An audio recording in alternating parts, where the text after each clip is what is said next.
오늘 개봉일인데요. 이 영화 죄 많은 소녀 감독님과 배우분들 정말 총출동한 그런 관객과의 대화가 될 것 같습니다.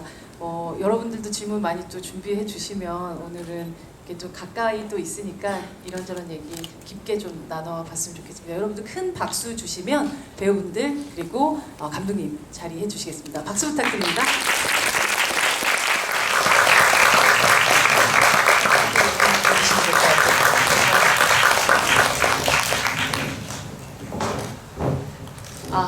오늘 9월 13일 바로 죄 많은 소녀의 개봉일인데요.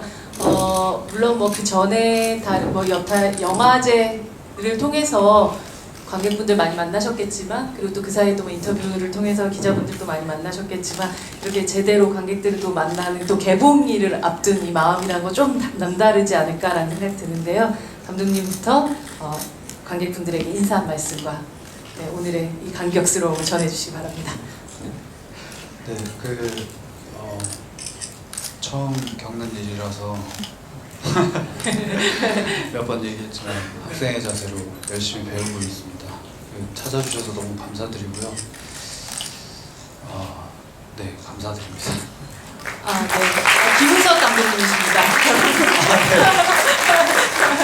저는 연출한 김의석입니다. 네. 사연님.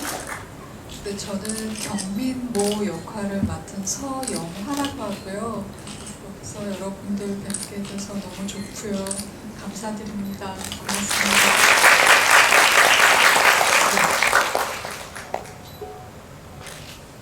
네. 이렇게 올리면 되지 않을까요? 네. 네, 안녕하세요. 저는 죄 많은 소녀에서 영역을 맡았던 전여빈입니다.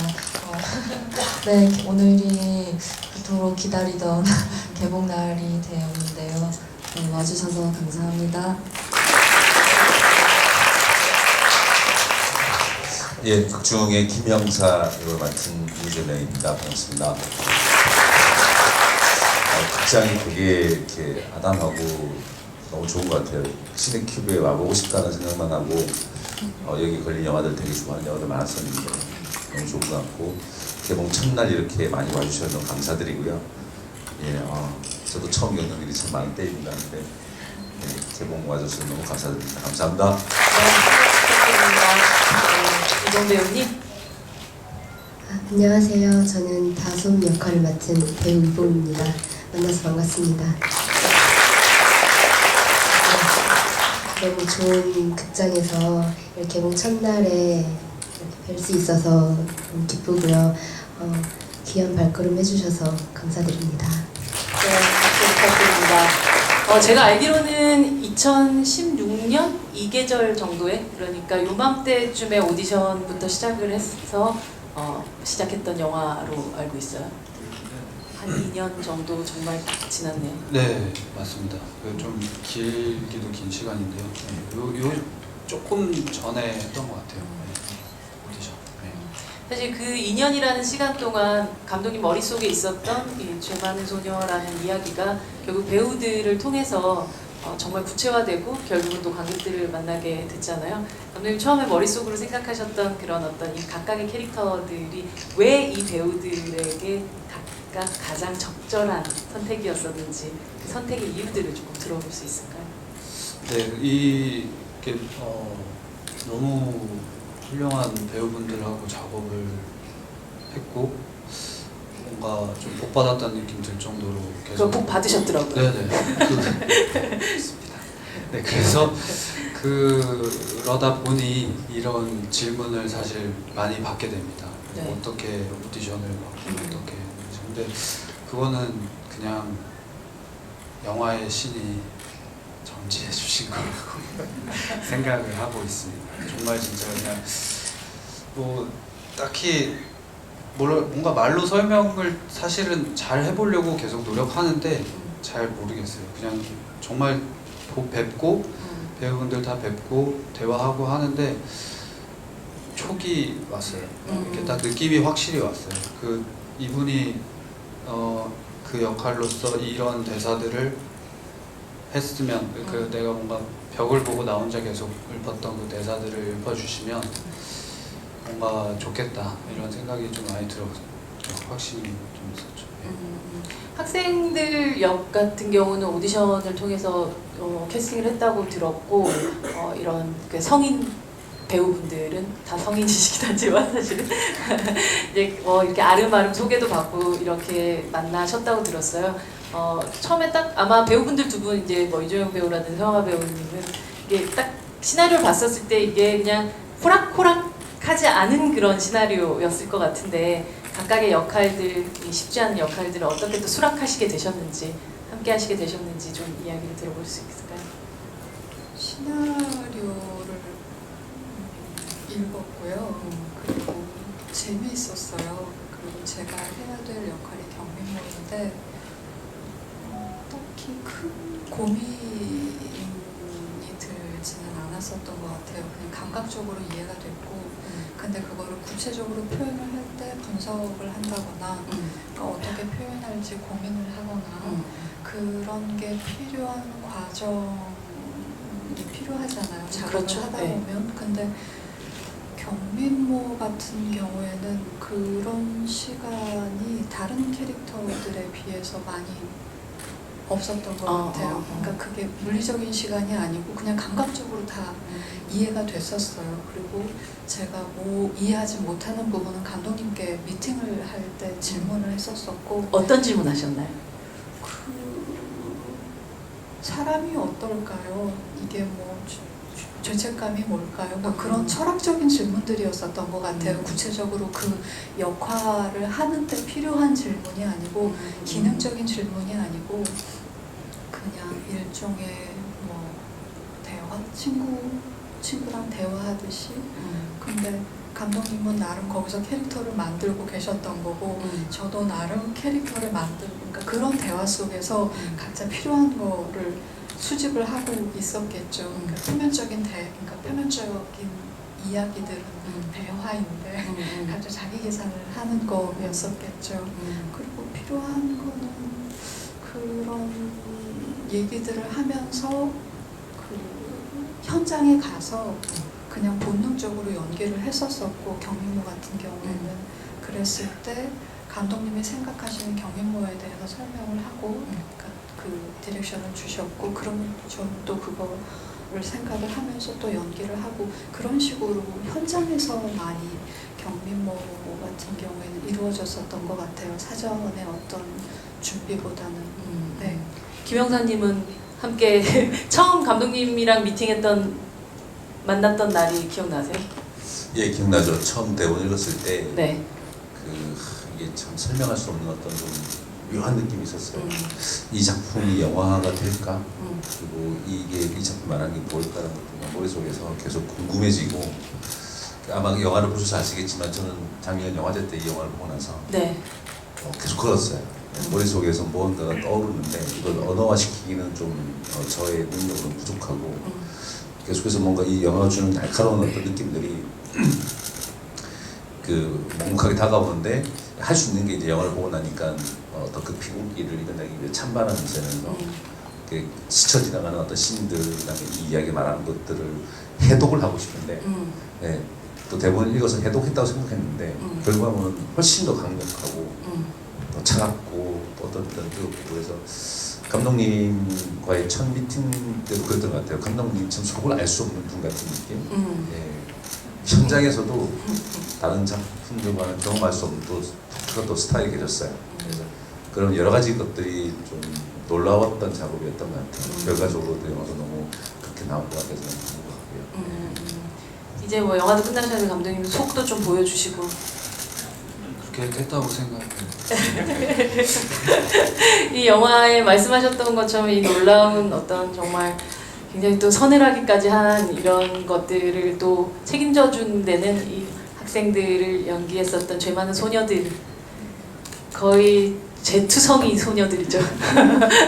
제투성이 소녀들 두 분이 이 자리에 함께 하신 분들이 아닐까라는 생각이 드는데 전여빈 배우 같은 경우는 제가 전여빈 배우를 처음 인지했었던 영화가 2016년인가 제가 진행하고 있는 올레 TV에서 스마트폰 영화제를 했는데 거기에 굉장히 짧은 단편이 니키리라는 그 아티스트가 만든 유어스라는 단편이 있었는데 거기에서 처음 본 전여빈이란 배우의 이미지는 정말 강렬했어. 뭐냐면 까만 상복을 입은 여자가 담배를 피고 있는 면서 이제 막 욕조에도 들어가 있고 막 이런 거였는데 까만 상복을 입은 여자의 담배라는 이 모든 것들이 전여빈이라는 배우가 여러분들이 이 영화 지금 보셨으니까 느끼시는 이 속을 알 수 없는 이 무표정과 함께 어우러지면서 도대체 저 사람은 누구인가에 대한 궁금함을 굉장히 많이 만들었었던 그런 배우였었는데 뭐 여자들이나 뭐 여배우는 오늘도 뭐 이렇게 거쳐가고 드디어 이 영화를 통해 가지고 그 진가가 보여진 게 아닌가라는 생각이 듭니다. 아마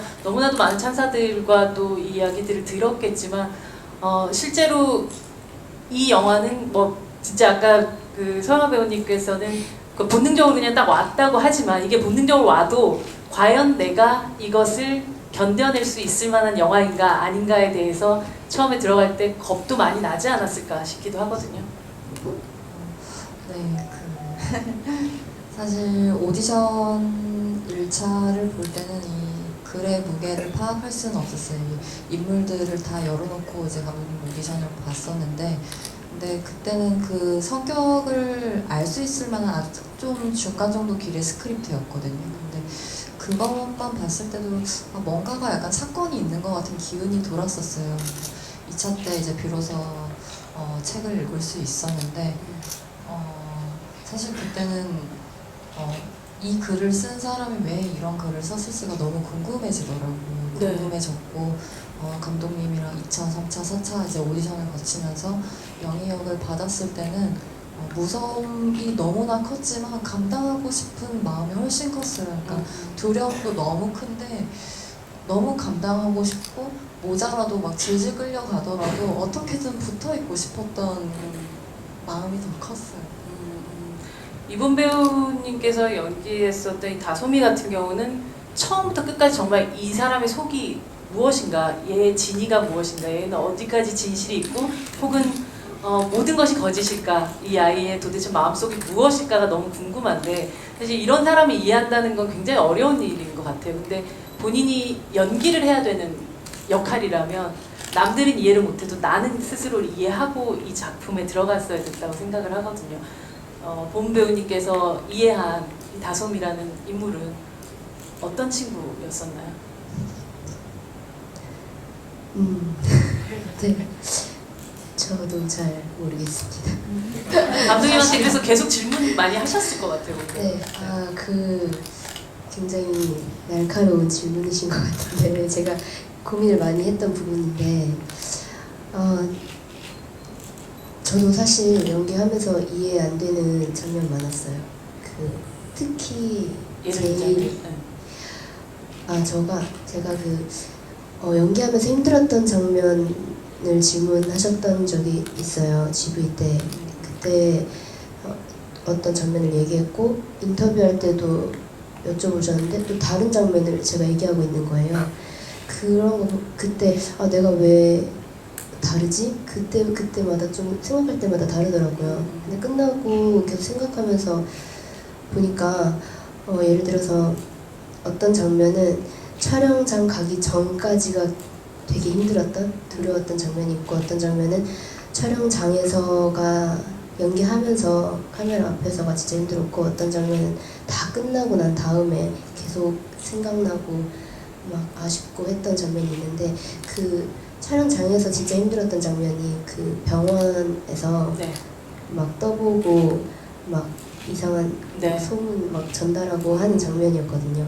그때 저라면 이 친구가 이렇게 목에 구멍이 나서 이렇게 힘들게 있는데 저는 정말 눈물이 났어요. 현장에 갔을 때 그 특수분장한 모습을 보고 이봄으로서 눈물이 막 나고 힘들었거든요. 그래서 저 이거 못하겠다고 감독님한테 저 이걸 어떻게 아무렇지 않게 이렇게 얘기를 하죠? 얘는 어떤 애죠? 왜 이렇게 얘 인간이야? 못했어요? 이런 느낌. 네네.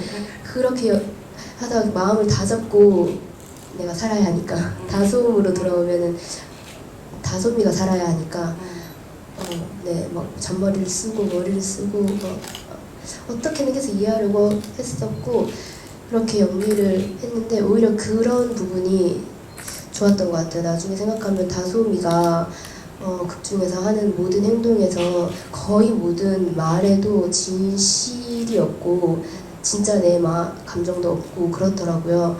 그런 부분에서 제가 확실하게 뭔가 이게 맞다, 이게 맞는 일이야, 아니면 이렇게 감정을 표현하는 게 맞아라고 해서 생각하고 연기를 했더라면 안 됐을 것 같아요. 제 연기가 옳다고 제가 스스로 생각했다면.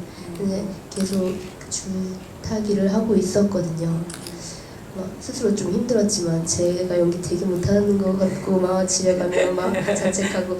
근데 그런 것들이 감독님께서 코멘트를 해주신 거랑 같이 뭔가 해서 이게 이루어지지 않았나 하는 생각을 마지막에는 했습니다. 감독님 현장에서 배우들마다 조금씩 접근하는 방식들을 달리했다고 하셨어요. 아, 네. 그 접근하는 방식. 이야기를 네, 네, 커뮤니케이션의 맞아요. 방식이라고 해요. 그냥 일단 어쨌든 감독의 입장에서 디렉션을 드리면 이게 지적이 될 수 있잖아요. 그거를 좀 경계하고 싶었어요. 이 배우분들이 좋은 연기를 계속 하고 계시다는, 근데 그 방향성에 대한 의견을 드리는 거라는 그런 식으로 받아들여 주셨으면 했고, 제가 뭔가 연기에 대한 지적을 한다의 느낌이 안 들었으면 했었어요. 그래서 다 개인 따로 말씀을 드렸어요. 그러니까 예를 들어 두 분이 대화하시는 씬이면 한 분한테 가서 그 앞에 분이 조금 안 들리게 이렇게 따로 말씀드리거나, 아니면 다른 공간으로 이동해서 둘이서 대화를 하거나 뭐 이런 식으로 했던 것 같아요. 그래서 그러다 보니까 당연히 그것은 대화고 사람과 대상에 따라서 대화의 방식은 다르니까요. 네, 그렇게 했죠. 예. 이 영화 속의 모든 캐릭터들이 말씀하신 대로 뭐 그 배우로 그 캐릭터로 살아야 하니까도 동시에 있고, 그냥 어쨌든 죽지 않고 살아야 하니까 할 수 있는 선택들이 굉장히 많이 있죠. 그러다 보니까 되게 비인간적인 선택들을 할 수도 있고 좀 비이성적인 행동들을 하게도 되고 하다 보니까 이 영화 속에서 정말 감독님에게 이 사람은 왜 이런 행동을 하나요? 라는 질문들을 끊임없이 배우분들이 했을 것 같기도 하고, 그러다 보니까 여기 있는 그 누구도 그리 친하게 지낼 수 없는 상황이었을 것 같아요.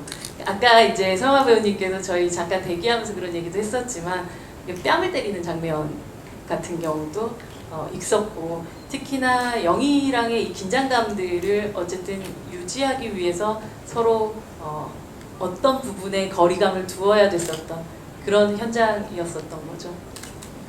예. 그리고 그 전 질문을 조금 보충해 주세요. 네. 하면은 이런 생각도 했던 것 같아요. 진술을 바꾸셔도 돼요. 네네. 정확한 진술을 하시고 싶으시죠. 정확한 진술의 첨언을 네. 잠깐 하자면 약간 이런 생각도 있었던 것 같아요. 이게 좀 그러니까 각각의 따로 디렉션을 드렸을 때 상대 배우분이 연기를 바꿔서 오셨을 때 그거에 대한 자연스러운 반응도 기대를 했던 것 같아요. 그러니까 저는 한 분한테만 디렉션을 드렸는데 그것은 또 두 분이 계실 때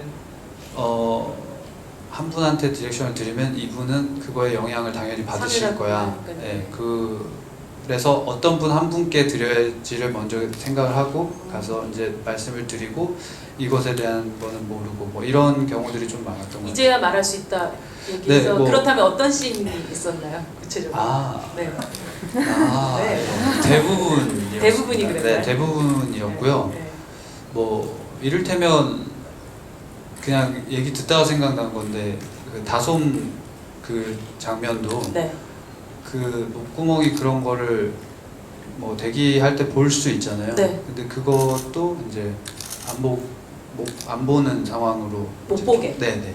못 보게까지는 아니었고 웬만하면 안 보겠다. 보기를 원하셨다면 봤겠지만 그걸 굳이 보겠다는 사람은 또 없겠죠. 최대한 좀 이렇게 네. 뭔가 처음에 왔을 때 그 컷이 오케이가 날지 안 날지 모르지만 처음에 그 공간에 와서 그 캐릭터와 대화를 하거나 연기를 하셨을 때 오는 첫 느낌을 훌륭한 배우분들이시니까 기억하시고 연기를 바꾸셔도 그 느낌을 갖고 가실 거라고 생각을 했었어요.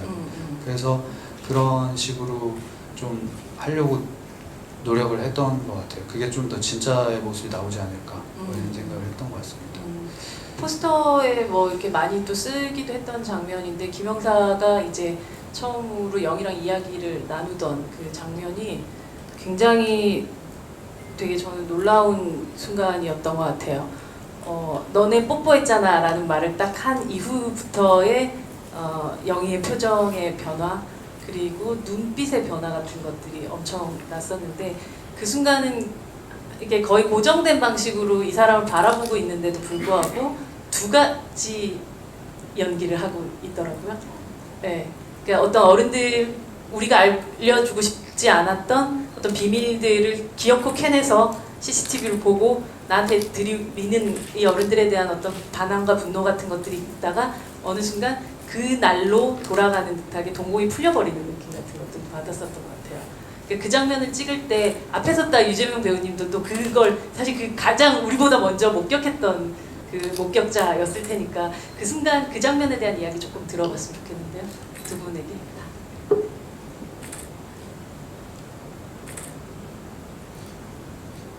네, 그 치조실 장면은 사실 그 길이가 굉장히 길어서 원래는 이제 감독님께서 나눠서 찍어주시려고 하셨었어요. 근데 이제 선배님이 선배님 재영 선배님께서 처음부터 이제 끝까지 이제 밀고 가시더라고요. 아마 연기의 그 텐션이라던가 저의 그 상황을 감지를 하셨었나 봐요. 캐치를 하셨는지 그걸 끝까지 밀고 나가 주셨는데 그때 이제 어떤 순간이 와줬던 것 같고 근데 사실 이 순간을 위해서 치조실 장면이 너무나 긴 장면이고 영희의 상태로서는 아주 중요한 장면이기 때문에 감독님과 이 장면에 대해서 시나리오에 대해서 한 며칠을 얘기했었던 것 같아요. 진짜 한 번 얘기했을 때 다 6시간 얘기를 할 정도로. 그래서 그 한 줄 한 줄을 느낄 때마다 영희가 갖고 있는 정서, 그 반응에 얘가 그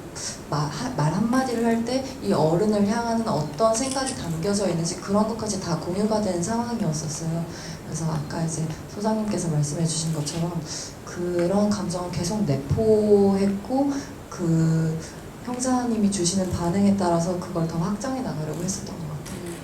그 앞에서 들어주고 있는 이 사람의 리액션이라는 것이 굉장히 또 중요했기 때문에 그 앞에서 영희의 연기가 나올 수 있었다고 보거든요. 저도. 그 씬 할 때 기억나는 게 감독님한테 파도를 좀 받고 그 중심된 어떤 코드를 받고 이제 씬을 들어가는데 이게 표면적으로는 취조의 형태이기 때문에 제가 강력하게 이 범인의 자백이나 어떤 것들을 본때 사실 끄집어내어서 진행되는 어떤 그렇죠. 양식된 어떤 연기잖아요. 그렇죠. 네.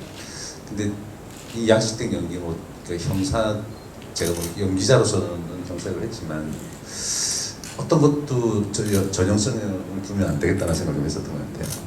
윽박지르는 모습 그리고 그 형사라는 어떤 캐릭터가 주는 전형성에서 탈피하는 것이 제일 큰 것 같고 근데 당연히 또 형사 연기는 해야 되고 네, 네.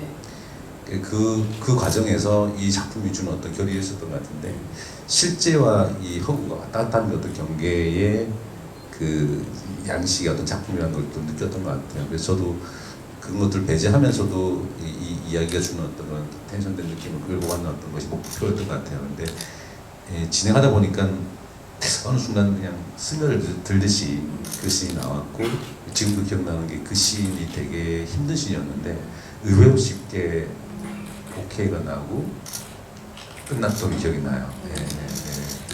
아까 배우분들이 얘기할 때 감독님 뭔가 얘기하실 게 네네. 있으신 것 같아요. 일단 그 네. 두 가지 연기를 하고 있다 그 표현이 너무 좋은 것 같아서요. 근데 그게 우리의 목표였던 것 같아요. 일단 플래시백이 들어가지 않고 그 과거를 가늠할 수 있게끔 계속 들어가자. 그래서 저는 그 얼굴 표정, 그 감정들이 수도 없이 지나갈 거라는 네. 수도 없이 지나간다는 걸 알고 있었어요. 네. 제가 알고 있었기 때문에 그 상황을 어떤 구체적인 화면보다 여빈 씨 얼굴이 더 값진 그 감정을 전달해 줄 거다라는 생각이 있었고, 그래서 그것에 대해서 말씀드렸고, 그 두 가지 연기를 하는 것은 유재명 선배님도 마찬가지였어요. 그러니까 형사 그 지금 얘기해 주신 것처럼 양식적인 연기, 그 양식적인 형사의 형태와 동시에 뭐 이웃집 아저씨나 아빠 같은 모습, 그거를 계속 유지해 주시려고 노력을 해 주셨고, 그 날은 촬영을, 그러니까 그 씬이 힘든 씬인데 여기까지 찍기로 했는데 그게 갑자기 텐션이 막 올라가는 거예요. 그래서 유재명 선배님이 이제 올라오는 게 보였어요. 일단 확 올라오셔가지고 여기서 막으면 안 되겠다 이런 느낌. 네, 그러니까 무전기로 눌렀는데 네. 컷을 못했어요. 이렇게 돼서 그 끝까지 그 연기를 하신 거예요. 그러니까 그 뒤에는 사실은 그 카메라가 또 여기서 컷하기로 우리가 약속을 했는데 계속 되니까 그 선배님 쪽 카메라는 이제 뭐 막 조명기도 나오고 막 이런 상황이 됐고, 그거를 선배님이 근데 제 예상인데 눈치를 채시고 이 감독이 더 가라는 얘기구나 그걸 아시고 더 그걸 하신 것 같아요. 달리신 것 같아요.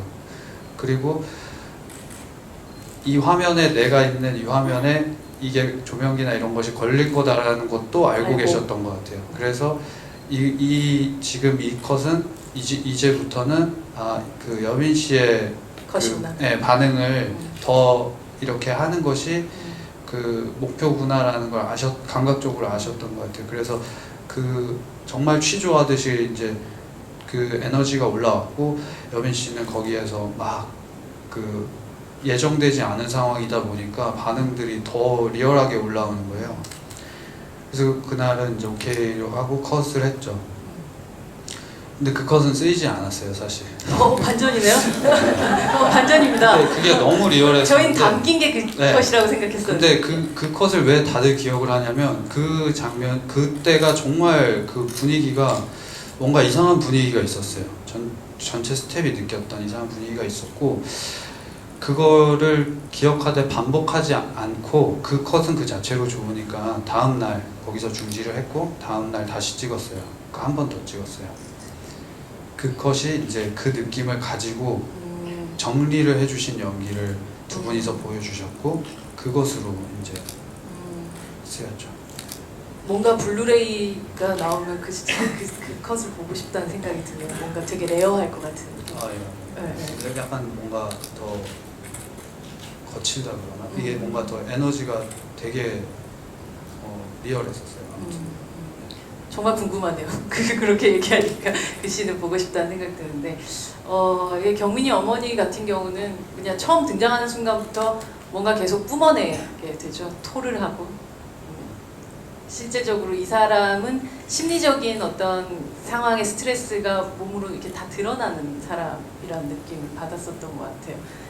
사실 첫 장면이 등장할 때 캠핑 용품 파는 데 있잖아요. 사람들이 굉장히 즐겁게 가족들끼리 여행 갈 때 들려서 또 우리 집에는 몇 인용 캠핑 뭐 이게 필요할까? 뭐 이런 곳인데, 그런 곳에서 이런 비극에 있는 어머니를 등장시켰다는 게 감독이 진짜 악취미시구나라는 생각을 사실은 좀 했었던 그런 장면이긴 했었는데, 뭐 그렇게 마음적으로도 몸적으로도 되게 힘든 부분들의 연기들이 굉장히 많이 있었을 것 같아요. 그러니까 본능적으로는 끌리셨겠지만, 특히나 이제 그 뺨을 때리고 뭐 이제 뭐 나이프로 나중에 이제 뭐 가슴을 찌르고 뭐 하는 그런 부분들도 있지만, 이제 뺨 때릴 때 네가 경민이를 그렇게 만든 거야라는 말을 하잖아요.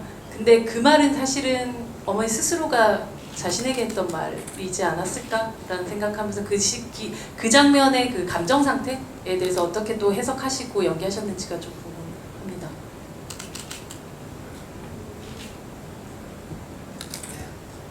그 장면 역시 그냥 그 현장 그 순간 그 캐릭터에 집중을 해서 나온 연기였었고요. 특별히 어떤 설정을 하거나 그런 건 아니었었고요. 단지 그때 이성적으로 갈등이 있었다면, 그러니까 추운 겨울날이었었고 뺨을 때려야 된다는 그 안타까움. 그러니까 영희라는 캐릭터가 한시도 쉴 틈이 없어요. 근데 다른 친구들에 비해서, 다른 학생들에 비해서 네. 너무 말도 못한 에너지를 계속 유지를 하고 있었어야 되는데, 거기에다가 사실은 배우로서는 갈등이 있어요. 그러니까 그도 나만큼 힘들 것이다. 그도 나만큼 괴로울 것이다. 그도 나만큼 답이 없고 도망가고 싶을 것이고 다른 사람한테 책임을 전가하고 싶을 것이고 살고 싶을 것이다. 그러니까 이성적으로는 그런 생각을 해요. 배우 입장에서는. 근데 경민모는 그 영희에 대해서 그런 생각을 할 수가 없었어요. 그러니까 그러면 제 캐릭터가 흔들려져 버리니까, 그리고 그게 영희한테 도움이 되지 않을 거라고 생각을 했었어요. 전여민 씨에게. 네, 네. 네. 영희에게도 그렇고 전여민 씨에게도 그렇고. 근데 그 이성적인 생각과 반면 날은 너무 춥고 제가 맞는 신이었었으면 괜찮았을 텐데 제가 때리는 신이어서 네. 그 갈등이 심했어요. 그러니까 그래서 오히려, 그러니까 연기는 그 상황에 집중이 들어가면 하면 돼요. 갈등 같은 거는 없어요. 그러니까 뭔가 설정을 하거나 고민을 하거나 오케이다 아니다는 감독님이 주실 테니까 저는 그냥 감각적으로 그 순간에 충실을 하면 되는데, 유일하게 그때 흔들렸던 건 정말 빨리 끝났으면 좋겠다. 안 때렸으면 좋겠다. 안 아팠으면 좋겠다. 그 생각이었어요. 네. 그리고 나서는 되게 그 어느 근데 때보다 자꾸 따뜻하게 시켰어요. 안아주셨다면서요, 그래도 여민 씨를. 네. 그래서 다른 때는 일부러 거리를 두곤 했거든요. 물론 현장에서는 그 따뜻하게, 친하게, 다정하게 잘 지냈는데 어느 선 이상을 넘어가지는 않았어요. 그게 도움이 되지 않을 것 같아서. 근데 그때는 그 말씀드렸다시피 그 캐릭터에 집중되어 있는 상황과 이성이 되게 지금 혼란스러웠던 상황이라 그 컷을 하면 저도 모르게 막 어깨동무하고 해가지고 되게 오버해서 더 과하게 애정 표현을 할 수밖에 없었던 상황이었어요. 네.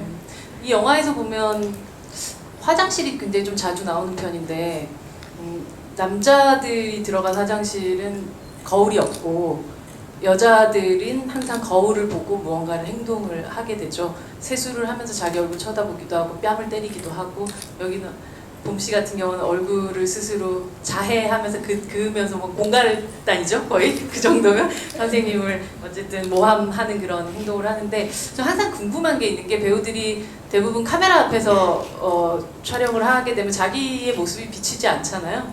근데 본 배우님 같은 경우는 특히나 뭐 이렇게 때린 장면들도 하시고 하셨지만, 자기 얼굴을 사실은 물론 분장이긴 하지만 정말 칼로 긁는 그 장면을 연기하셨을 때의 마음은 굉장히, 그걸 스스로 또 보고 있을 때, 그게 이제 카메라만 보고 있으면 차라리 그냥 안 보니까 괜찮지만 그걸 내가 내 눈으로 바로 목격하면서 그걸 긁는 때 마음은 어땠을까라는 생각이 궁금했었어요. 그 장면은 네.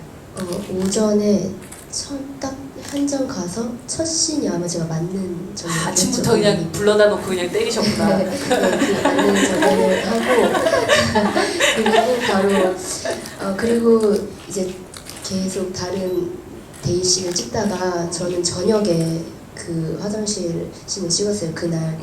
근데 분장을 늦게 해도 되는데 그게 좀 익숙해지고 싶더라고요. 제가 지금 맞았다는 거에 좀 저 스스로 주문을 걸고 싶어서 끝나고 바로 분장을 하고 하루 종일 있었어요. 머리도 헝클어진 상태로.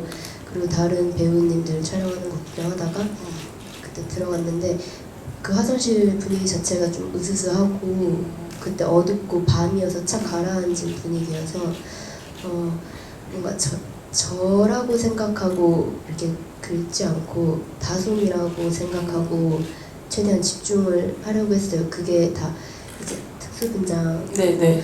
이 피가 스며드는 것도 그러니까 따로 이렇게 같이 합을 맞춰야 하는 장면이기도 하고 마지막 씬이기도 하니까 최대한 집중해서 빨리 한 번에 해야 한다는 생각에 제 눈을 엄청 째려봤던 것 같아요. 제가 제 눈동자를 보면은 집중을 하게 되는, 또 제가 연기를 할 때도 상대 배우의 눈을 보면 집중하게 되는 그런 게 있어서 눈을 보면서 최대한 그 뭔가 좀 클로즈업 같은 좀 가까이 잡고 있는 부분이어서 좀 미세하게 좀 노력을 했습니다. 그 촬영 끝나고 계속 저를 괴롭혔던 장면이 그 장면. 아, 그러셨구나. 감독님께 계속 다시 하면 돼요. 막 이런 어. 그런 장면이었습니다. 다시 왜 안 시켜주셨어요?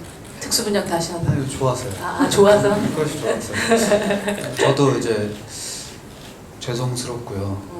죄송한 마음을 항상 갖고 있었는데 거기서 또 이렇게 제가 죄송합니다 하면 안 되잖아요. 항상 마음은 그렇지 않았다는 거를 좀 알아주셨으면 좋겠어요.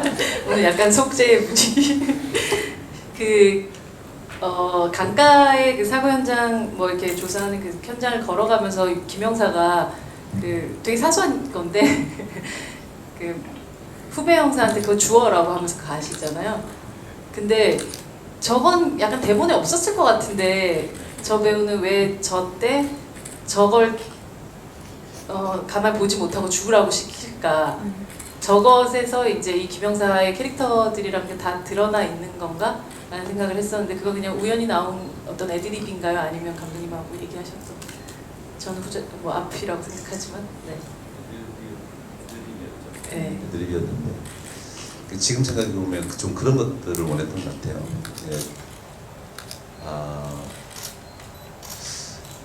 개인적인 얘기가 될 수 있는데 네. 어느 날 제가 물에 빠져주는 연기를 막 하고 나서 숙소를 들어갔는데 아침에 어떤 분의 그 비보를 듣고 촬영장에 갔었고 그리고 그날은 제 일인 제 직업인 죽는 연기를 열심히 서해 그 짠물에서 하다가 숙소를 들어가서 제가 나왔던 드라마의 그 누군가의 죽음을 애도하는 씬을 보면서 막걸리 한 병 먹고 있었어요. 좀 뭐랄까 설명할 수 없는 어떤 것이 왔는데 누군가의 죽음을 다른 어떤 일반적이라기보다 어떤 영화들은 멋있게 전형적인 어떤 방식의 아주 그냥 비장한 음악을 깔고 또 혹은 또 웃기게 재밌게도 하고 비장하게도 만들고 BGM도 아주 멋있게 까는데 그게 현실은 아니잖아요. 그렇죠. 그건 현실은 아닌데 어떤 죽음을 목격하고 그 죽음을 저의 직업으로 다가가는 사람이 하는 행동은 저 죽음을 그렇게 바라보는 것이 아니라 일상이고 담배를 피는 사람은 담배를 필 것이고 가다가 오줌 마르면 중간에 어디서 오줌 누겠죠. 네. 예. 또 현장에 가서 이 죽음을 조사를 하고 다시 일상으로 들어오고 근데 또 어떤 인물을 만나서는 되게 정의로운 척, 진실된 척 그걸 추궁하고 그걸 밝히는 것이 사명이냐 하게 되는 그런 좀 느낌이 좀 있었던 것 같아요. 되게 아무렇지 않게 표현하기. 네네. 언제나 죽음이 곁에 있는데 저의 개인적인 경우는 이 세상에는 그것이 가장 리얼하게 배울 수 있는 방법은 뭐 어떤 약간의 어떤 그런 것들이 일상의 사소한 어떤 예. 것들이 그냥 나오는. 그 다리를 걸어갈 때 눈에 힘주고 멋있는 형사처럼 걸어가면 안 되니까. 안 그래도 멋있긴 하셨어요, 근데. 그런 일환들 중에 하나가 이제 그런 대사를 좀 만들어낸 게 영화 속에 그날 무슨 일이 일어났는지에 대해서도 사실은 아주 구체적으로 보여주지는 않아요. 그렇다면 사실 경민이와 또 영희와 뭐 또 이 아이들의 사이에 그 과거에 어떤 일이 있었는지는 영화는 아예 얘기하지 않죠. 그냥 뭐 옛날에 친했다고 뭐 그러나 지금 별로 안 친해요 이런 거야 그냥 어른들한테 하는 그냥 얘기인 것 같고 어쩌면 그냥 제 상상에는 이들의 전사에 대해서 연민 배우님께서는 아마 좀 써놓거나 혹은 생각하시거나 충분히 이야기를 나누지 않았을까라는 생각이 들거든요. 뭐 쉽게 얘기해서 우리가 삼각관계라고 얘기하는 이 세 명의 관계들이나 혹은 아니면 특히나 이제 경민이하고의 관계는 어떻게 여기까지 왔을까에 대해서 관객분들은 굉장히 좀 궁금해하시지 않을까. 물론 이제 상상력을 동원하셔도 되지만 배우님이 생각하셨던 어떤 과거는 어땠나요? 저에게 이제 경민이와 그러니까 경민은 너무 중요한 사람이었기 때문에 감독님께 물어봤었어요. 영희랑 경민이랑 어떤 사건이 있었고 또 한솔이랑 어떻게 친해진 거며 그런 것들을 물어봤었는데 감독님한테 대답해 주시겠어요? 어떻게 할까요? 감독님이 그러면 그 부분에서 감독님이 대답해 주세요. 이거 약간 파트를 나눠서. 네네네. 네. 네, 그 뭐 너무 구체적으로 얘기 드리면 오히려 재미없을 것 같고 그냥 뭐 제가 짜놓은 거는 사실 가이드 정도고요. 그것에 대한 구체적인 어떤 대입할 수 있는 경험들이 분명히 있으셨을 거라고 생각을 해요. 근데 그 가이드는 뭐 이런 거였죠. 예전에 정말 친하게 지냈는데 환경의 차이가 좀 있잖아요. 경민이는 잘 살고 뭔가 그런 것들이 있고 영희는 약간 보안이 좀 어렵거나 뭔가 결핍이 많은 친구. 네. 경민이 같은 경우는 너무 풍족해서 결핍이 생겼을 수도 있고요. 무관심이 그래서 생겼을 수도 있고 그래서 서로 더 끌렸던 것 같아요. 그래서 둘이서 잘 지내다가 어느 타이밍에 멀어졌고 그 멀어진 것은 어떤 사건이나 이런 것이 아니라 서로 뭔가 잘 안 풀렸던 이상하게 멀어지는 순간들 있잖아요. 그래서 내가 생각하는 어떤 지점이 다르고 이 친구가 생각하는 지점이 다른, 그래서 풀고 싶지만 이미 멀어져서 타이밍을 둘 다 서로 놓쳐버린 그 정도의 상태라고 둘이 생각을 했어요.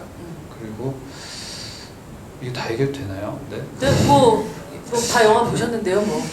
그 정도 가이드라인 드린 것 같아요. 그래서 이제 예, 조금 사실 더 구체적으로 말씀드리긴 했는데 지금은 뭐 요 정도인 것 같아요. 사람들 비밀이 많으신 분 같아요. 네. 여빈 배우님은 그러면 이 가이드라인을 듣고 머릿속으로 만들어낸 네. 자기만의 또 스토리가 있지 않았을까요? 여기 이 이야기에 붙여서 근데 사실 이게 제가 올해 30이긴 한데 이 영화를 고등학생. 만났을 때는 28이었어요. 네. 근데 이게 살다 보니까 그 28이 어떻게 짧다면 되게 짧은 시간이고 또 길다면 긴 시간인데 저의 계획과 상관없이 되게 어떤 인연들을 만나기도 하고 헤어지기도 하고 그러니까 상실이라는 것을 겪고 싶지 않았는데 겪었던 순간들이 있었던 것 같아요. 이제 그것을 가져오려고 했었어요. 왜냐하면 꼭 그래야만 했었던 것 같아요. 이게 어떻게 막 배우니까 어떤 상상을 해서 그 인물이 완전히 뭔가 새로운 허구의 것을 만들어낼 수 있는 저는 그런 상태는 아니었던 것 같아요. 그래서 아주 그립고 뭔가 이 흩어져 있는 것들 근데 구체화하지 못하는 것들 그것을 여기까지. 대입을 하려고 했던 것 같아요. 여기까지. 아, 여기까지. 감독님 여기서 매니지먼트를 하고 계셔서 지금. 조이경, 네. 그게 없는 영화인데 그걸 얘기할 필요가 네, 없다. 왜곡시키고 그걸 감춘 영화잖아요. 사실 그리고 그거를 우리는 구체화하려고 노력한 건데 그 노력은 그걸 감추기 위한 노력이었거든요. 그리고 뭐 애써 감춰놨는데 네, 지금 그쵸. 와가지고. 그리고 사실은 네. 그거 때문에 서로 작업 자체가 어떻게 보면 상처였단 말이에요. 네, 좀 서로 토로하고 아파하고 서로 위로하고 뭐 이거의 반복이었는데 그거를 얘기하는 것이 굳이 의미가 있을까 하는 생각이 좀 들었습니다. 네, 알겠습니다. 감독님 그러시다면 또 거기까지 우리는 얘기를 듣는 걸로 죄송합니다. 하고요. 이 영화 보다 보면 되게 샤머니즘적이랄까 초자연적인 어떤 기운들 같은 것들이 서려 있는 영화 같다는 생각이 드는 게 안 좋은 생각을 전염시킨다라는 그런 어떤 느낌이라는 거는 되게 굉장히 초자연적인 거잖아요.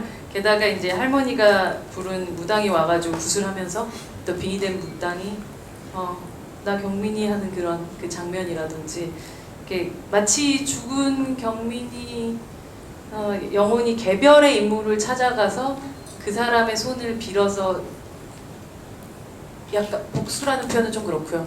뭔가 행동을 하고 있다라는 느낌이 들 정도였었던 것 같은데 굳이 이러한 어떤 설명할 수 없는 어떤 기운들을 영화 속에 넣고 싶었었던 어떤 이유가 있으셨나요?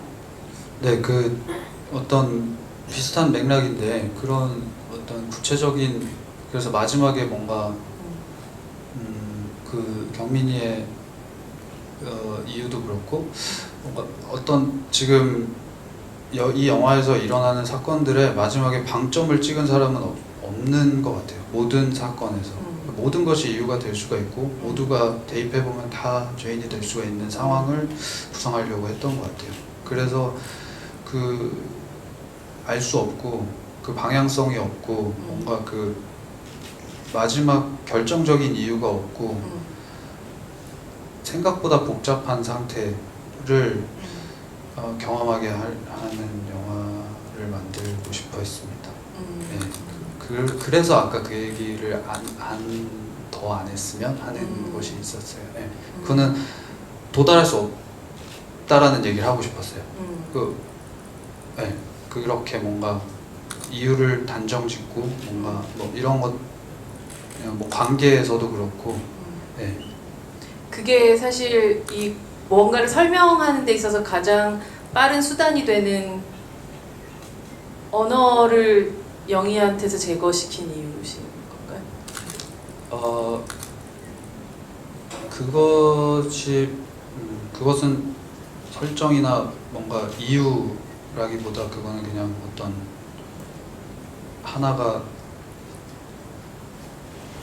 하나를 캐내니까 무알탈이 나오듯이 이렇게 무알타리? 네. 알타리무? 네, 그러듯이 줄줄이 사탕처럼 그냥 이어져서 뭐 이렇게 된 거고요. 그것 때문에 그런 것은 아니었습니다. 네.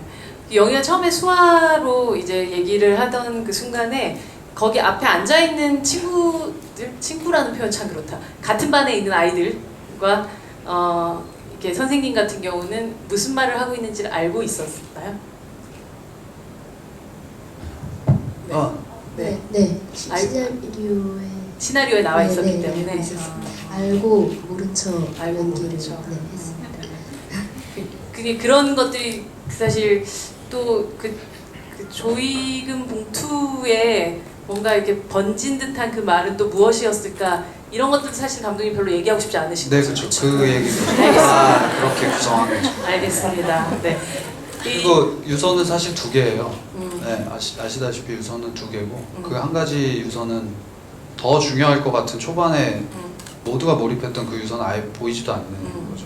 네, 무슨 내용인지도 모르고 그건 모르는 것인 거죠. 그렇게. 다 네. 그렇죠. 네.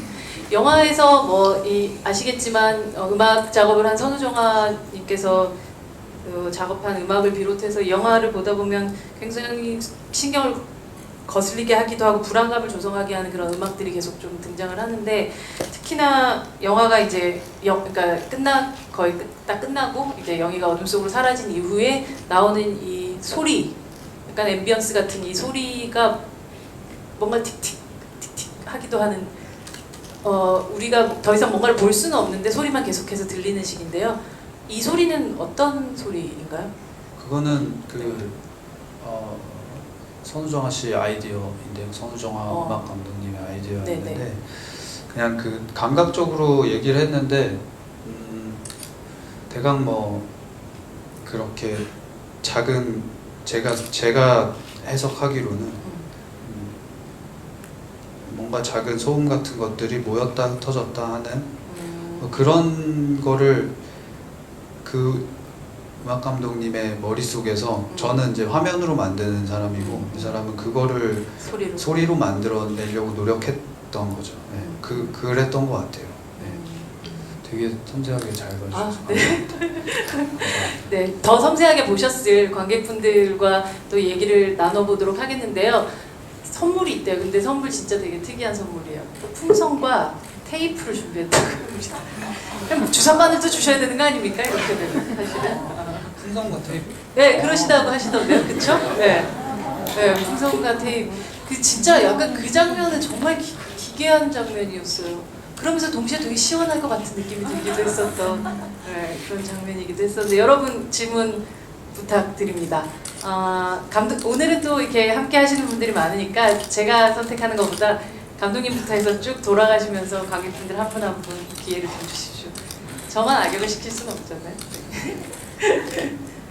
네, 바로 앞에 네 가겠습니다.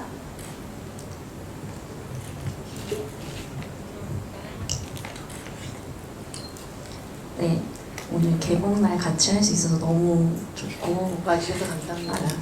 제가 이 영화를 N차 관람을 하고 있는데요. 몇 차 정도 됐나요 지금? 지금 9번째입니다. 아. 네.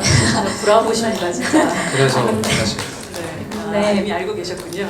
그래서 궁금한 게 있었어요. 근데 사실 여태까지 제가 9번째 보면서 시네토크에서 서영아 배우님하고 유재명 배우님은 사실 처음 뵙는 거라서, 그리고 그 여태까지 보면서 제가 이제 인물들을 계속 생각하면서 봤거든요. 그러니까 처음에 봤을 때는 이게 뭐지? 하고 봤다가 두 번째 봤을 때는 영희 입장을 생각해보고 한솔이 입장을 생각해보고 다솜이 입장을 생각해보고 유리가 됐다가 막 되게 여러 가지 인물을 제가 어쨌든 이제 소녀라는 시기를 겪어왔던 사람이니까 네. 해볼 수 있었어요. 근데 서영아 배우님하고 유재명 배우님이 연기하신 그 배역은 제가 그거를 생각해보려고 해도 우리 엄마라면 어떨까? 우리 아빠라면 어떨까까지밖에 안 가는 거예요.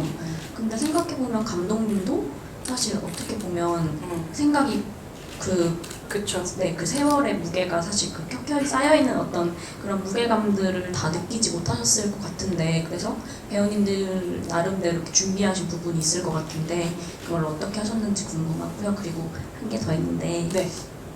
그 제가 볼 때마다 사실 되게 궁금했는데 그 여기에 이제 소녀들이 되게 많이 나오는데 어떤 이 소녀들이 무슨 꿈을 갖고 있고 무언가 목표가 있고 이런 것들에 초점이 맞춰져 있진 않잖아요. 근데 그 영희가 병원에 입원해 있을 때 보면, 그래서 이제 다솜이 찾아왔을 때 뭐 유서가 나왔다고 얘기하고, 그래서 반 애들 누구라고 물어보는 수첩에 그림이 되게 잘 그려져 있더라고요. 뭔가 엄청난 솜씨인 것처럼 마치 미대를 준비하는 학생처럼.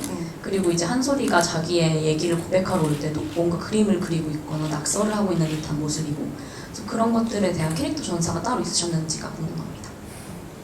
네. 그럼 서영아 배우님과 유재명 배우님께서 그 얘기를 좀 해주시면 좋겠습니다.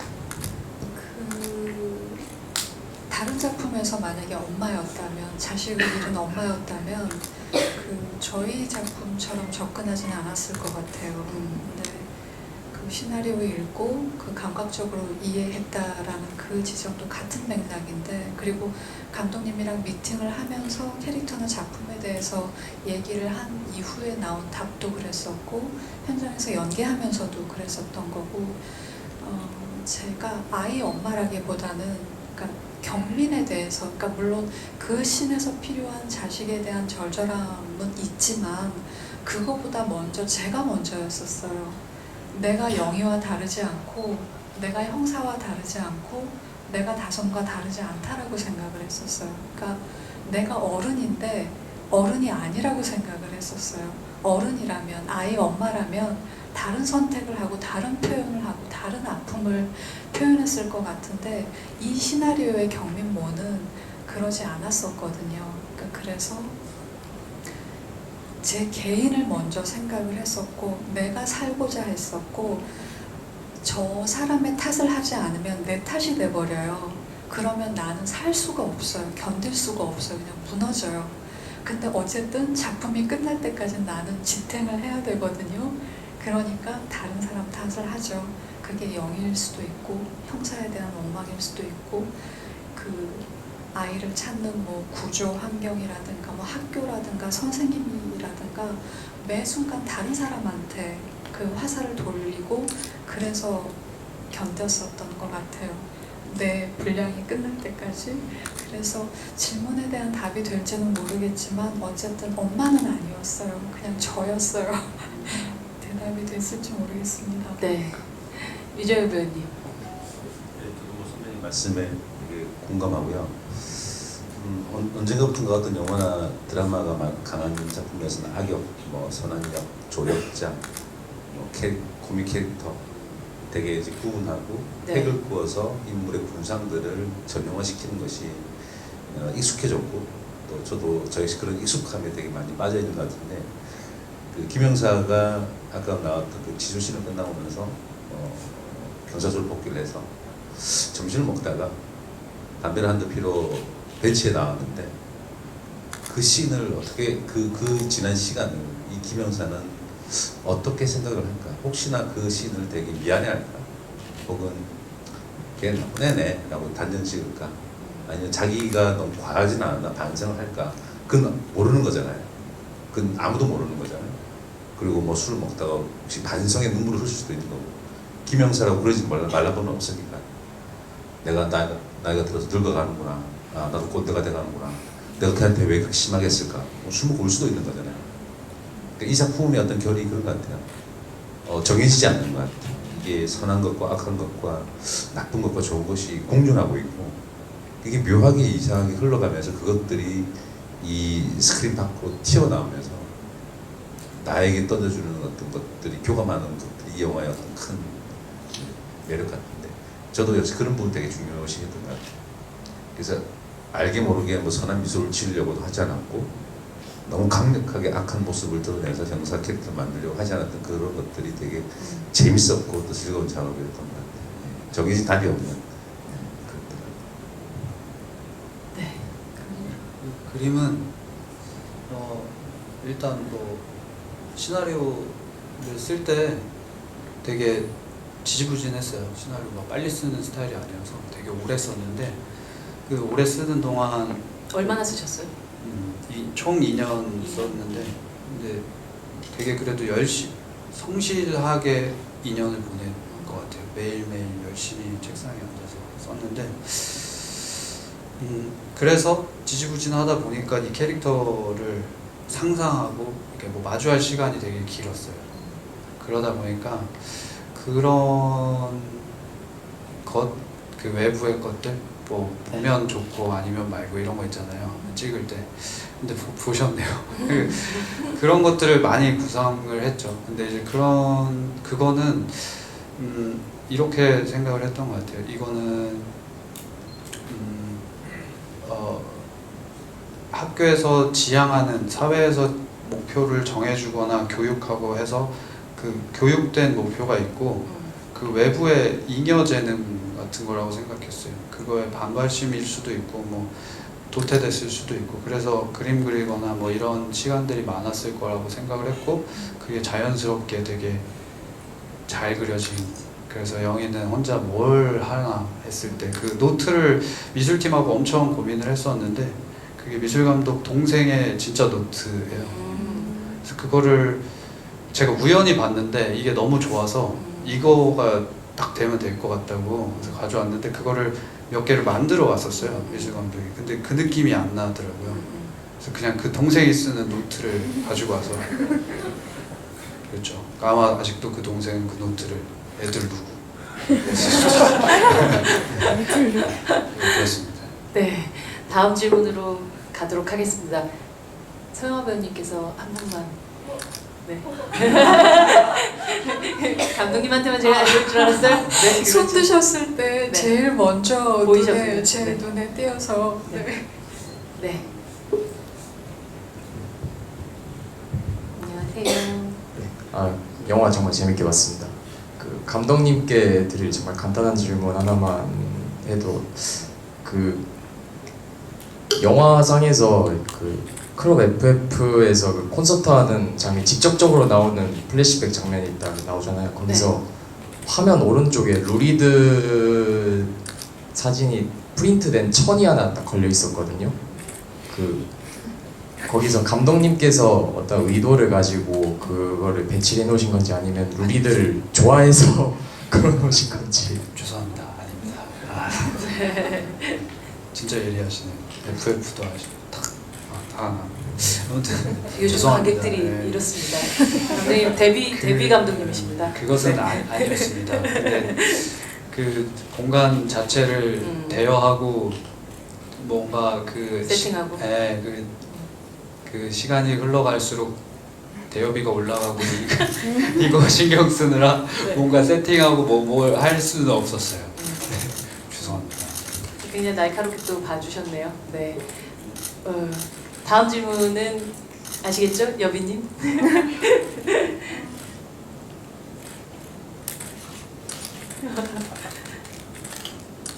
네, 여기 맨 앞. 네.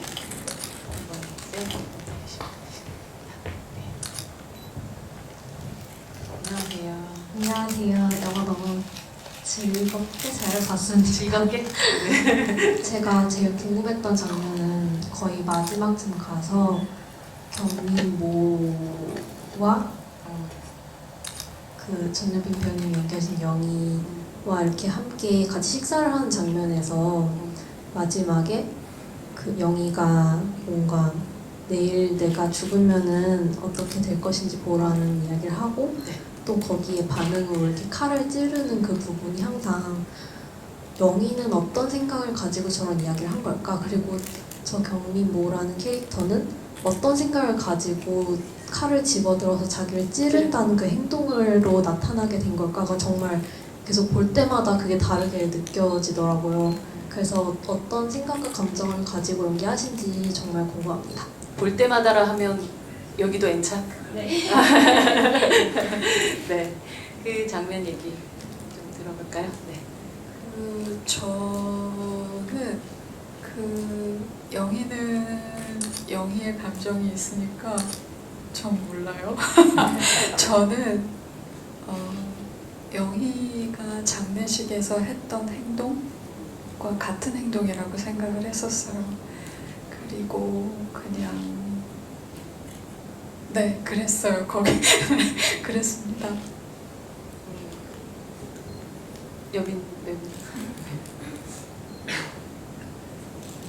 선배님이랑 똑같은 마음인데 그 장례식에서 어쨌든 그 가장 극한의 방법을 또 이제 택하는데 사실 한 번 해봤다고 해서 두 번째가 더 쉽지는 않았을 것 같아요. 그리고 누구보다도 사실 그 두 번째 살아났을 때 오히려 더욱 더 영희는 죄책감을 많이 느꼈을 것 같아요. 근데 많이 느끼고 어떻게든 이걸 벗어나고 싶은데 발악하는 정말 발악의 끝을 사실 또 이제 경민모를 찾아갈 수 없을 것 같은데 정말 끝으로 가버렸던 것 같아요. 또 네. 그러면 이주일 배우님께서 한 분 또 선택해 주시면. 제일 앞에 하셨으니까 제일 뒤에. 네. 근데 정말 관객분 대단하신 것 같아요. 안녕하세요. 안녕하세요. 영화 잘 봤습니다.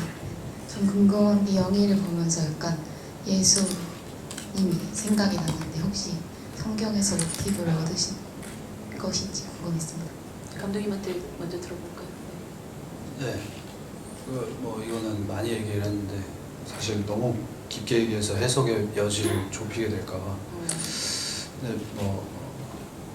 네, 기독교 성경의 패러디를 했습니다. 전체적으로. 근데 이제 패러디고요. 네, 그렇습니다. 감독님 비밀이 많으세요. 책임은 대답처럼 들리진 않죠. 해석의 여지를 너무 좁힐까봐 걱정하시는 거죠? 네, 맞습니다. 네. 그래서 최선을 다해서 패러디를 했습니다. 네. 그런 어떤 베이스를 일단 이야기를 시작하실 때 좀 이렇게 염두에는 두셨다는 얘기인 거죠? 네, 그러니까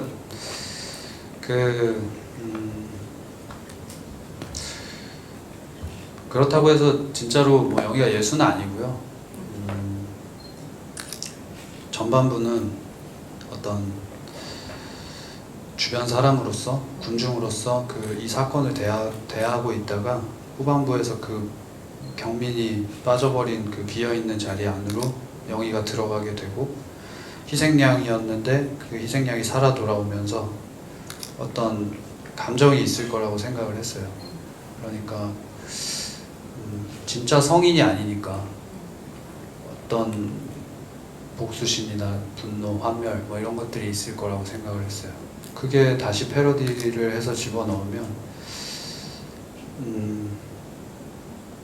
과연 우리는 자격이 있나, 그런 구원받을 자격이 있나, 아니면은 뭐 신은 우리한테 환멸이 없으려나, 뭐 이런 고민들을 했던 것 같아요. 그 구조를 넣고 싶었고 그 물음을 좀 던지고 싶었죠. 거창하지만. 네. 이본 배우님이 마지막 질문자를 선택해 주시면 감사하겠습니다. 두 손 번쩍 아까부터 들고 계셔서 세 분이 함께 드시긴 했는데 제가 질문하기 전에 배근하기 전에 실제로 보니까 너무 예쁘시고 감사합니다. 제가 정말 배신감을 느꼈어요. 감사합니다. 아, 배신감 느끼시고. 네. 원래 TV 맨날 보면서 사랑합니다. 네. 통통하시다고 생각했는데 전혀 안 통통하셔가지고. 아, 감사합니다. 아 그리고 질문은요. 네. 감독님이 또 대답 안 해주실 수도 있을 것 같은데 이제 감독님 약간 캐릭터 그렇게 붙여졌네요, 지금. 네, 제가 영화를 보면서 이렇게 처음에 양호실 가서 생리하는 거 이렇게 보여주고 또 화장실 들어가서 생리한 그 생리대를 이렇게 풀샷으로 이렇게 보여주시잖아요. 그 장면을 보면서 그냥 생각을 한 게 영화에 들어가는 모든 장면에는 의미가 있다고 생각을 하고 두 번이나 나온 거는 뭔가 의미하는 바가 있으셔서 그랬다고 생각을 했어요. 근데 어떻게 보면 생리라는 게 난자랑 정자가 수정되지 않았다는 증거잖아요. 그래서 이걸 보면서 예상치 못했어요. 그러니까 이게 영희가 결백하다는 증거라고 생각을 하면서 봤어요. 네, 근데 거기에 혹시 무슨 다른 뜻이 있으셨던 건지 그게 궁금. 네. 감독님 현타하셨어요. 네. 아, 죄송합니다. 그렇지 않았고요. 그 앞에 얘기. 네네네. 앞에 얘기는 너무 심오하게 잘 봐주셔서 감사드립니다. 네, 그 정도까지 생각하진 않았고요. 그 첫 번째 장면은 이 질문은 항상 나오는 질문이라서 많이 대답을 했는데 첫 번째 장면은 그러니까 둘 다 어떤 감정적인 부분을 설명하기 위한 것이었고요. 네, 첫 번째 장면은 뭔가 기사를 봤어요. 제가 기사를 봤는데 그 생리혈을 검사를 한다는 학교의 기사를 봤었는데 지금은 그런 일이 없겠지만 그런 기사를 보고 좀 충격을 받아서 좀 야만적이다라는 생각을 해서 그거를 약간 학교라는 사회 이 제가 구성한 이 사회를 설명하기도 쉽고 그거에 대응하는 방식도 이제는 너무 많은 이런 일이 너무 많이 벌어지니까 영이라는 캐릭터는 이렇게 또 대응하기도 하는 그 캐릭터를 설명하기도 쉬울 거라고 생각을 해서 집어넣고 두 번째 장면 같은 경우는 그렇게까지 이제 클로즈업으로 보여드린 이유는 이제 취조 장면이 길고 우리는 그 얼굴을 보면서 전날 밤에 진실에 도달하려고 굉장히 노력하고 같이 추궁하는 입장이라고 생각을 했어요. 카메라의 위치에서 관객도 같이 그 영희를 추궁하면서 그날의 뭔가 진실에 도달할 것처럼 유재명 선배님 얘기해 주신 것처럼 의뢰 장려화가 그렇잖아요. 네. 그래서 이렇게 머리 몇 번 쓰면 답이 나오고 뭐 이런 분위기를 만들어내고 싶었어요. 그래서 마치 답이 나올 것처럼 우리는 그 상황을 향해 달려가는데 결론적으로 도달했는지 안 했는지 모르겠는데 대충 뭐 이렇게 가늠하는 거죠. 씬은 종결이 됐으니까.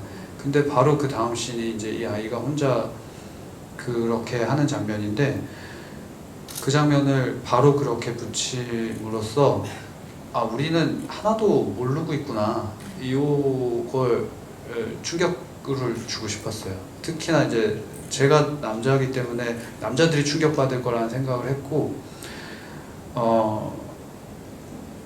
그러니까 이런 일은 늘 일어나는데 우리는 사실 그런 배려가 별로 없잖아요. 실생활에서 그런 얘기를 좀 하고 싶었어요. 그래서 언제부터였는지 모를 이 고통이 얘는 하루 종일 우리가 생각하는 거랑 다른 결에서 다른 방향으로 살고 있는 거죠. 리얼 월드에서. 뭐 그렇게 생각을 하면서 했죠. 뭐 그렇게까지 생각은 안 했는데. 사실 이어서 얘기를 했었을 때 사실 거의 제일 첫 질문으로 제가 드리려고 하다가 이제 넘어가게 됐었던 건데 감독님이 실제 경험했었던 어떤 친구의 일을 시작으로 이 영화가 시작됐던 걸로 알고 있는데 감독님이 남성으로서 이 영화의 어떻게 보면 방관자라든지 혹은 조력자 혹은 아니면 중간에서 그 사이를 메꾸는 그런 남자들의 존재를 제외하고 실질적으로 이 판 안으로 들어와서 이렇게 머리를 잡거나 뭐 뒹구는 사람들 다 여자거든요. 여성 캐릭터들인데 데뷔작으로 자신의 작품을 만들 때 말 그대로 잘 모를 수밖에 없는 어떤 이 미지의 대상을 남자 고등학생들이 아닌 여자 고등학생으로 설정했었던 혹은 그걸로 이야기 만들겠다고 생각했었던 어떤 결정적인 이유가 있으세요? 결정적인 이유는 제가 제 감정을 계속 들여다봤더니 이걸 더 잘 표현해 줄 수 있는, 더 섬세하게 느낄 수 있는 사람이 영희 경민 어머니라고 생각을 했어요. 이야기하고자 하는 어떤 이야기의 것을 네. 표현하는 게 여성 캐릭터인 경우가 더 많았다나요? 네네. 실제로 겪으면서 제가 봤더니 제 고통보다 주변에 계신 분들이 더 클 것 같아요. 그 여성분들이 더 컸을 것 같다는 생각이 갑자기 들더라고요. 어느 순간에. 근데 그래서 자연스럽게 결정이 된 것 같아요. 감정을 잘 표현하기 위해서 일단 그렇게 결정을 했고, 그걸 해보니 이제 벽에 부딪히고 뭔가 얘기하신 것처럼 잘 모르는 세계고 뭐 이렇게 되더라고요. 그래서 공부를 열심히 한다고 했는데 이 벽을 넘을 수 있는 한 가지 생각은 이제 여기는 중성사회고 진짜 사람들 얘기다. 뭔가 이걸 넘어서는 사람 얘기다. 다 그러니까 영이라는 인물, 이 여성 사회는 제가 모르지만 그들이 느끼는 감정이라는, 제가 구성하는 그 세계의 그들이 느끼는 죄책감이나 감정은 제가 느끼는 것과 굉장히 일치된다고 생각을 했어요. 그래서 구성을 했고 개별의 성에 대한 특이성을 굳이 더 부여하고 싶으셨던 건 아니셨던 거예요? 네, 아니에요. 그거는 계속 그러니까 디테일을 만들면서 추가된 거고 더 잘 표현하고 싶어서 노력한 거고요. 저는 그러니까 이건 개인적인 소망인데 좀 자유롭게 많은 얘기를 하는 감독이 되고 싶어요. 그래서 성별이 없는 감독은 좀 성별 없는 존재지 않나, 그냥 혼자는 작가나 감독은 성별 없는 존재지 않나, 그렇게 되고 싶다. 그러니까 물론 굉장히 남성적인 걸 하시거나 굉장히 여성적인 걸 하시는 분들도 있지만 저는 그 중간의 스탠스를 잡고 싶어요. 그래서 좀 자유롭게 나이 많으신 분들 적으신 분들 얘기 다 할 수 있는 그런 생각이었어요. 그리고 그때 당시에는 이제 사실 이 결정이 혼자서 많이 고민을 했지만 이렇게 많은 질문을 받거나 뭔가 저는 가끔 이제 검열처럼도 좀 느껴지는데 강하게 좀 얘기하시는 분들 보면 그 정도의 상태는 그 정도의 분위기는 아니었어요. 그래서 그냥 요즘에는 무슨 얘기 써? 그냥 나는 어떤 여고생 얘기를 쓰고 있어 라고 그냥 자연스럽게 대답을 했었는데, 지금 같은 경우 지금 사회운동도 많이 일어나고 이런 상황에서는 사실 더 잘 만들 수 있을 것 같아요. 읽을 책도 많고 공부할 수 있는 경우도 더 많아서 혼자만 고민했던 것 같아요. 그래서 지금 만들면 다시 더 잘 표현할 수도 있지 않을까라는 생각도 들고, 어떤 장면은 좀 내가 몰랐구나 싶다는 생각도 좀 들고요. 예. 요즘 무슨 이야기 쓰세요? 요즘은 남편 잃어버린 아내 얘기를 쓰고 있습니다. 남편 잃어버린 아내 얘기를 쓰고 싶어요. 사실 이거는 이게 영화가 될지는 모르겠습니다. 근데 한 가지 그냥 말씀드리면, 현장에서 서영화 선배님 보면서 느낀 거예요. 그러니까 이 캐릭터가 너무 멋있더라고요. 이 경민 어머니. 그래서 이 캐릭터를 뭔가 발전시켜보고 싶다라는 생각이 좀 들어서 그 얘기를 만들고 있어요. 이래저래. 근데 뭐 어떻게 될지 잘 모르겠어요. 저도. 기대하고 있겠습니다. 네, 잊어주세요. 아, 네. 네, 저희가 이제 다시 이제 감독님이 다음에 남편을 잃어버린 아내 얘기로 개봉을 하시는 날 다시 모여서 이야기를 하도록 하고요. 오늘 얘기를 하다 보니까 시간이 엄청 금방 갔네요. 금방 갔네요, 진짜. 10시 반을 훌쩍 넘어서 44분이네요. 그러니까 2년 동안 또 긴다면 긴 시간 동안 만들었고 또 드디어 이제 관객들을 만난 영화가 바로 죄 많은 소녀라는 영화였어요. 각각 배우들에게 감독님에게 이 죄 많은 소녀는 지금 또 어떤 의미를 또 가지고 있는지 이야기를 하면서 이 자리를 감독님 마지막으로 대답해 주시면 될 것 같아요. 네, 본 배우님부터 본인에게 이 작품은 어떤 작품이었고 또 마지막 인사까지 이어서 해주시면 될 것 같습니다. 네, 저에게는 처음에 캐스팅돼서 굉장히 들뜨고 기뻤던 기억이 있는데 굉장히 부담스러웠어요. 많이 부담스러웠었고 분석하면서 진짜 너무 모르겠어서 스스로 많이 자책도 하고 저를 좀 많이 힘들게 했던 작품이라고 기억해요. 저 스스로 굉장히 제일 많이 연기를 많이 하지 않았지만 굉장히 경력이 없지만 앞으로의 진로에 대해서도 다시 한번 생각하게 하고 네 그랬던 작품인데 어떻게 1년이 지나서 부산국제영화제에서 또 저희 작품 얘기를 하고 또 1년 지나서 개봉을 해서 또 얘기를 하고 하면서 점점 쌓이면서 요즘 드는 생각은 저한테는 전환점이 된 작품이고 굉장히 의미가 깊은 작품이고 앞으로의 저 스스로 저에게 기대하게 만드는 그런 작품이에요. 네, 여러분들께 관객분들을 만나면서 더 많은 관객분들을 만나면서 어떤 의미가 될지 모르겠지만 좀 마음속에 깊게 자리 잡을 수 있는 작품이 되었으면 좋겠다 하고 요즘에 항상 소망하고 있습니다. 감사합니다. 네, 이번 배우님께 큰 박수 부탁드립니다. 네, 근데 관객분들 정말 대단하신 것 같아요. 저는 영화 보고 나서 너무 힘들어서 거리로 뛰쳐나가가지고 막 걸었던 게 있고 그리고 또 영화를 찍은 입장이지만 이 영화를 받아들인 관객분들은 어떻게 생각할까 되게 궁금했었는데 너무 소통에 대해서 잘 열어주셔서 정말 감사드리고 좀 색다른 경험을 하는 것 같아요. 이게 더 좋은 영화라는 표현 써서 죄송합니다. 또 다른 결의 영화들이 많아야 되겠구나라는 생각도 들고 그 한예리 씨가 오늘 봄이 가도라는 영화도 개봉을 했는데요. 네. 그 세월호 관련된 이야기인데 배경으로 한 그 배우분께서 그 영화 우리 영화는 2개를 보셨어요. 그래서 그런 얘기를 하시더라고요. 봄이 가도는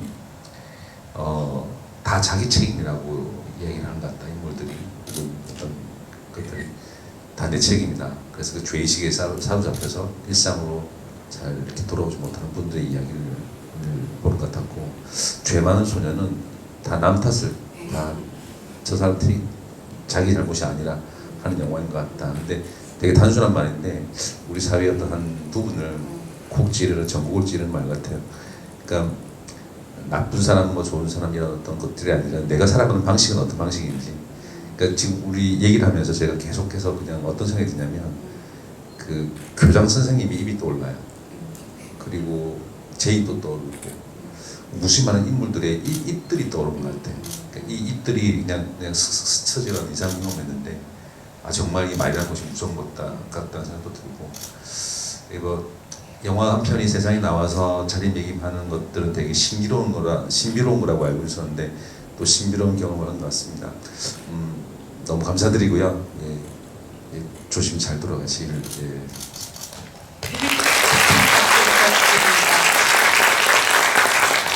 죄 많은 소녀도 보시고 봄이 가도도 보시면 그 자리가 바로 명당입니다. 자, 천천히 배우지.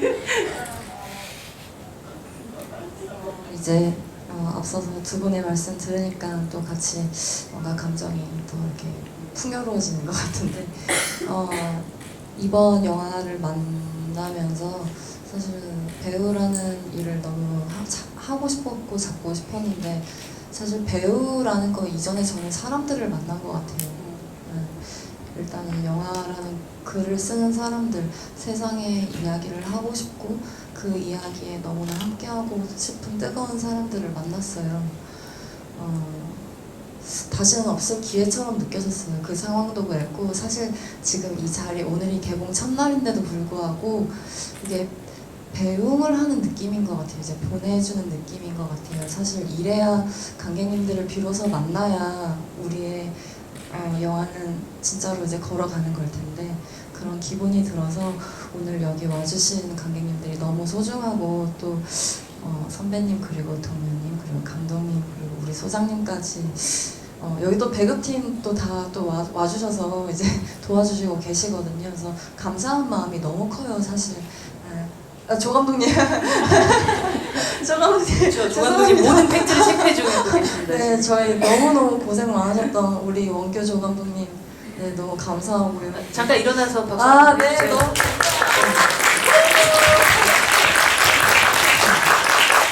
네, 고맙습니다. 시네큐브 거의 매주마다 와서 영화 봤던 것 같은데 여기 이렇게 앞에 서니까 기분이 남다르네요. 감사합니다. 네,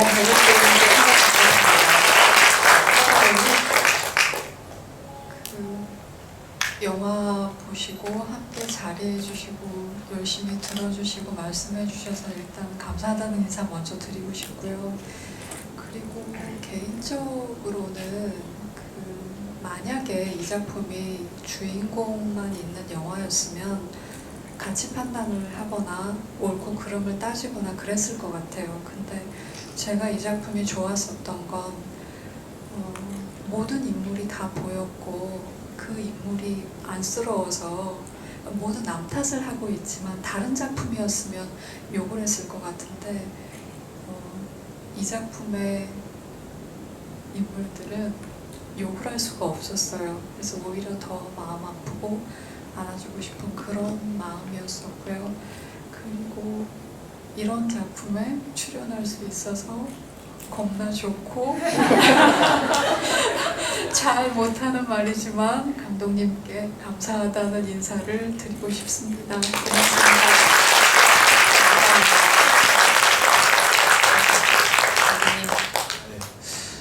감사합니다.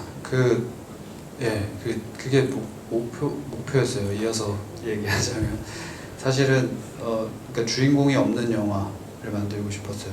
주인공이 없는 영화는 곧 다 주인공인 영화라고 생각을 했고 실제로 한 프레임에 한 명이 잡히는 경우는 거의 없어요. 물론 이 영화는 영희가 제일 먼저 보이고 경민 어머니가 많이 보이고 뭐 이런 게 있지만 그 외에 모든 인물들이 다 주인공이었으면 했어요. 예. 그랬고 그래서 좋은 배우분들과 카메라가 없는 공간까지 계속 고민하면서 그 시간을 어떻게 보낼지 계속 고민하면서 되게 행복한 시간 보낸 것 같아요.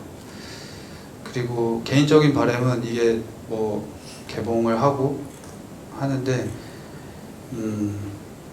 아까 봄씨 얘기해 주신 것처럼 저는 좀 더 깊게 남았으면 좋겠어요. 그래서 우리가 다 같은 시간 안에 같은 방향성을 갖고 사는 것 같지만 다 다른 시간 살고 있잖아요. 그래서 이 영화가 지금 보기 힘드시지만 어떤 날에는 와닿는 날도 오실 수도 있을 거라고 기대를 합니다. 그래서 지금 어떤 기간 안에 개봉을 하지만 조금 더 오래 남는 작품이 됐으면 합니다. 네, 감사합니다. 네, 생각한 것처럼 영화는 뭐 개봉이라는 그 시기라는 걸 갖게 되지만 결국 영화의 생명은 뭐 기니까요.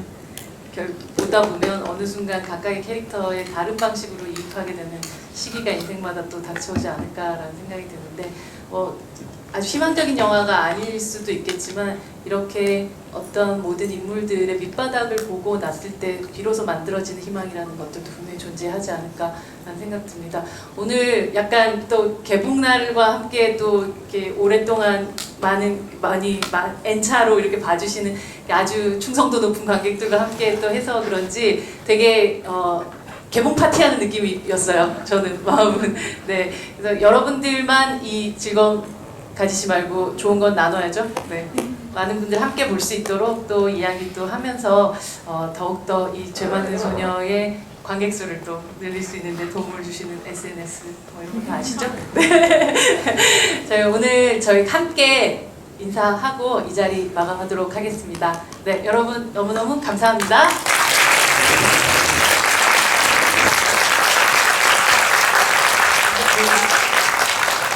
네, 잠깐만요. 여러분들 잠시만 자리에. 예, 오늘 개봉 날이라서 이런 서프라이즈가 준비되어 있습니다. 하나, 여기 가시죠. 가운데로 모여주세요. 저희 사진 찍는 타이밍을 한번 가져볼까요? 같이 함께. 네. 네. 뭐 어떻게 하죠? 하나, 둘, 셋 하면 뜰까요? 다정하게 오늘은 좀 가족처럼 좀 모여보시죠. 네. 좀 네, 모여보시죠. 개봉 축하합니다. 죄 많은 개봉 축하합니다. 하나, 둘, 셋. 하나, 둘, 셋. 축하드립니다. 여러분 늦은 시간 안녕히 안전하게 댁으로 돌아가시기 바랍니다. 감사합니다.